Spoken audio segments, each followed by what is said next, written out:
Hey everyone, Chaotic Bob here, and in this guide I will help you understand what every merchant does in Diablo 4. If you want to see more videos for Diablo 4, subscribe to the channel. Alright everyone, first of all there are 12 merchants or services that we have available for us in the game. I will try to cover as much as possible for each merchant so that you can have a better understanding on how and when to use them. We are of course going to exclude the healer, which is the most complex merchant, which will have its own video. For the first two merchants we have the armor and weapon vendors. As the name says, these two merchants sell and buy gear. I would advise that you do not buy anything from these two merchants unless you find something extremely useful. Chances are that you're going to find better gear while killing enemies, so spending money on weapons or armor is not worth it. There are exceptions though. Let's say you're level 50, you've mastered the veteran world tier and you are having a tough time finding better gear to help you beat the capstone dungeon. In a case like this, where you are already at the peak of your current tier, I would say that you can definitely buy the item that you're looking at. On the other hand, you can also sell gear to these merchants. If you want to sell the gear that you don't like, go to your inventory and click on the Mark as Junk button. You'll be able to mark every item in your inventory that you want to sell. You can also sell your gear individually by using the Mark as Junk function, which just makes everything way easier. And if you sell something by accident, you have the ability to buy back the item from the vendor, which is pretty neat in my opinion, as this has happened to me at least a couple of times. Gold is extremely useful in this game, but it will be something completely different to buying gear from these two merchants. Next up we have the blacksmith. You will definitely be spending a lot of time with the blacksmith, so try building a relationship with them.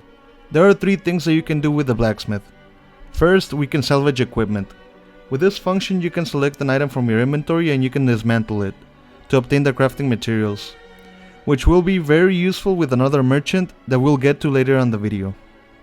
Also, when you first salvage a specific item, for the first time you will unlock the cosmetic piece to change the appearance of your character, which we'll get to later on the video as well. With the blacksmith we can also repair our equipment. Every time you die in Diablo 4 your equipment will lose effectiveness, so in order to have your equipment at 100%, you'll need to repair it. This is very important when you're having a hard time with a boss. The more a boss kills you, the more your equipment will be degraded. So if a boss kills you a couple of times, do yourself a favor and go back to town to repair your equipment with the blacksmith. And lastly, for the blacksmith we can upgrade our equipment. I do not recommend using this function in the early game when you're trying to get your character to level 50. At least most of the time I do not recommend it. And the reason is because upgrading costs upgrading materials, and some of them can be more rare than others. Like I said before, if you're having a tough time beating a boss, then try upgrading your equipment, so that you can progress through the campaign. Otherwise, try not to upgrade your equipment and save your materials for the mid and end game. Next up, we have the alchemist. Sadly one of the most forgotten merchants, but one of the most useful ones. With the alchemist, we can most importantly upgrade our healing potions. This is very important since we'll be leveling up and our potions will be less and less effective as we gain more health points. For example, both the weak and tiny healing potions heal you for 35% of your health over time, but the tiny healing potion will instantly heal you almost 3 times more of health, which is very significant and will make a big difference in difficult situations. Also with the alchemist, we can craft elixirs. These elixirs often get overlooked by players, but they can also be game changers on difficult situations. First of all, elixirs will increase your experience gains by 5%, which is not impressive but definitely helps. Every elixir gives you a different effect. If for example you're having issues fighting spiders, then try using an elixir of beast slaying, which will increase your damage against these enemies by a massive 20%. With the alchemist we can also refine materials for our potions. If you need a specific item, for example, you are short on gallow vines, but have a lot of bite berries, you can refine them to convert them into gallow vines. And lastly, with the alchemist we can also craft incenses. These are similar to the elixirs as they will give you a buff, but they have an area of effect around you and this will not increase your experience gains. Next up, we have the Purveyor of Curiosities. This merchant will basically allow us to gamble for random rolls of gear. But this merchant does not use gold. They only accept a unique currency called obols, which is specifically used to gamble for a specific piece of equipment that you need. If you need, for example, an axe to improve your build, Then you have the option to trade exclusively for access, guaranteeing the item class. You can also trade obols for whispering keys, which in my opinion are currently not worth it, as the loot obtained from silent chests is underwhelming. I would recommend having maybe 10 whispering keys always in your inventory just in case if you see a chest, but the loot obtained from these chests is in my opinion underwhelming. For the next merchant we have the Stable Master. After beating a specific act on the campaign, you will unlock mounts. Mounts are super useful as they will let you move through Sanctuary way quicker. With the Stable Master you can change the appearance of your mount so that you can have a horse as sexy as you. Next up we have the Jeweler. With the Jeweler you can do everything gem related. If you want to upgrade a specific jewel to the next tier possible, you can do that with them. If you added a gem to a piece of equipment, you can remove it with the on socket option. If you have a piece of equipment that you love but does not have a gem socket, you can add a socket with this merchant. And lastly, with the Jeweler you can upgrade your accessories.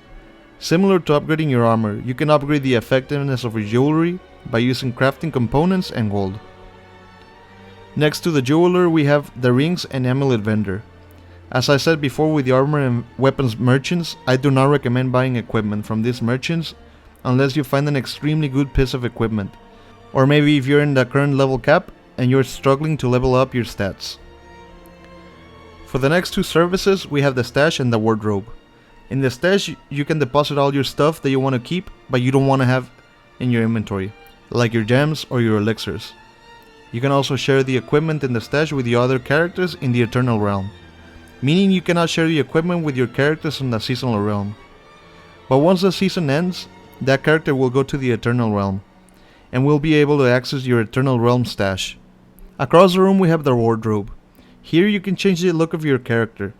When you dismantle an item with the blacksmith, you will have the cosmetic item here ready for you to equip it at any time. That way you can always look fantastic while using the best gear for your character without sacrificing fashion. If at any point you are having a hard time on a part of the campaign, you can use the World Tier statue to decrease the difficulty.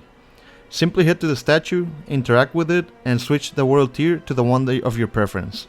There are 4 World Tiers available: Adventurer, Veteran, Nightmare, and Torment. You definitely want to use the highest World Tier available to you, so that you can get better loot and increase your experience gains. Adventurer and Veteran will have the same loot available, but when you have World Tier 3 available, you will unlock sacred and unique items. And when you have World Tier 4 active, you will unlock ancestral and more unique items. And for the last merchant we have the Occultist. This merchant is going to be the one that makes your builds. When you first get your legendary piece of gear, you'll notice that it has an additional perk. These perks are actually called aspects. And if you find an aspect that fits perfectly with your current build, then go ahead and use it.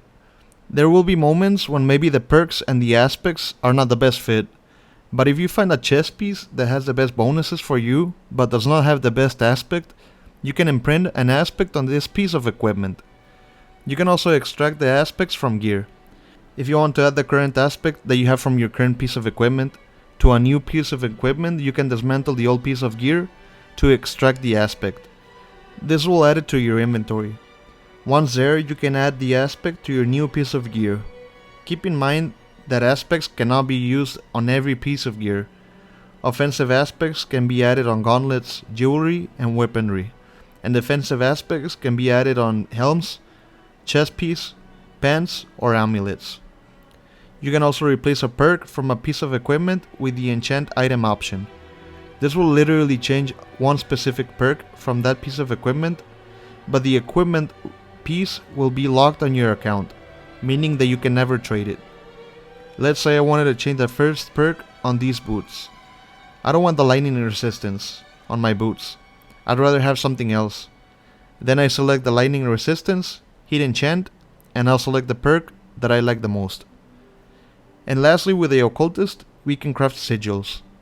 These are used once you are in World Tier 3. Once used, the sigils will increase the difficulty of the dungeon in a map. And you can also salvage sigils to obtain the components to craft higher level sigils. I believe that covers everything for the merchants. If this guide was useful, please leave a like to show me that it was useful. But either way, I appreciate you for watching my video. That's all for this video, guys. I'll see you on the next one. Later.